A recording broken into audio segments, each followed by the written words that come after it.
ta'ala. Et j'ai rappelé que notre prophète bien-aimé, sallallahu alayhi wa sallam, il était parmi les plus généreux, mais particulièrement durant ce mois, au point qu'on a dit que, sallallahu alayhi wa sallam, il était comme le vent. Et le vent, par définition, le vent est un précurseur de, de la pluie. Quand on voit le vent, souvent, il annonce la pluie, et c'est ainsi que notre prophète, alayhi salatu wassalam, et le vent aussi ne connaît pas d'endroit, ne connaît pas d'espace, il souffle partout, donc au point que quand on est acteur du bien, on le fait avec tout le monde, et tout le monde en profite. وإذا كان العلماء, nous savons toujours, il invoquait Dieu de cette invocation, il dit Allahumma ja'alna kal ghayth haythuma waqa'a nafa'a. Fais-nous comme cette pluie, là où il descend, il fait profiter autant de monde, il est profitable pour tout le monde, Inch'Allah. Donc, si on peut donner une image du croyant, il est à l'image de cette abeille. Il ne mange que ce qui est bon, il se nourrit spirituellement de la bonté à travers les enseignements, à travers ses prières qui sont censées lui inculquer le sens du bien, parce que salat tanha anil fahsha'i wal munkar, il nous éloigne de tout mal, et puis il nourrit en nous le sens du bien et de la bonté. Zakat qui sont censés nous purifier,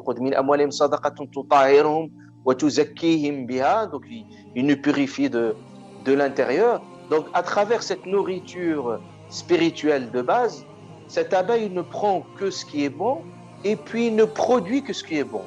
Pour ça, un abeille, vous le voyez toujours sur les fleurs, il se balade dans ce jardin là où il est, et en contrepartie, il produit le plus beau produit du monde dans sa pureté, c'est le miel. C'est que nous devons être un acteur du bien. من كان من دعاء النبي صلى الله عليه وسلم أنه كان يدعو الله الإنسان أن يكون مفتاحا للخير جعلنا مفاتيح للخير مغاليق للشر. Qu'on soit comme des clés. Quand il y a le bien, ça ouvre. Nous sommes des ouvertures pour le bien. C'est-à-dire, c'est un badge et c'est une passerelle toujours vers le bien. Nous serons toujours à disposition des gens qui vont faire le bien, même si on ne peut pas le faire, on appelle les gens à le faire. Là où il y a le mal, nous sommes. Vous voyez pourquoi on parle particulièrement de ce sujet durant Ramadan? Le prophète alayhi salatu wassalam akhbarana, il nous a informé بأنه في أول ليلة من رمضان ينادي مناد أن يا باغي الخير أقبل وأن يا باغي الشر أقصر. Ou celui qui veut du bien, rapproche-toi. Ça veut dire on est tout proche du bien et de la bonté. وأن يا باغي الشر, ou celui qui veut du mal, repousse-toi. Ça veut dire que c'est un moment crucial et c'est une opportunité pour pouvoir, Inch'Allah Azza wa Jal, agir dans le bien et même s'entraîner à faire le bien. Il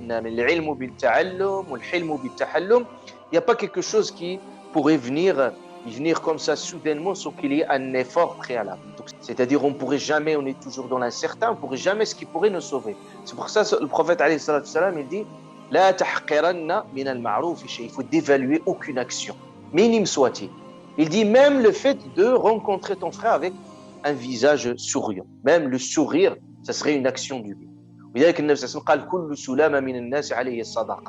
C'est-à-dire que dès que tu te réveilles le matin, tu vois que toutes les formes de sadaqa que tu peux faire, pas sadaqa la réduire juste au sens financier, parce que sadaqa, le fait que tu sois en aide à quelqu'un, le fait que tu apportes un service, le fait que tu es même chez toi, c'est-à-dire les actions qui font partie de ta propre responsabilité peuvent être une forme d'action du bien. Le Nabi sallallahu alayhi wa sallam dit même ce que tu donnes à nourrir pour ton propre épouse, فإن هذا أجر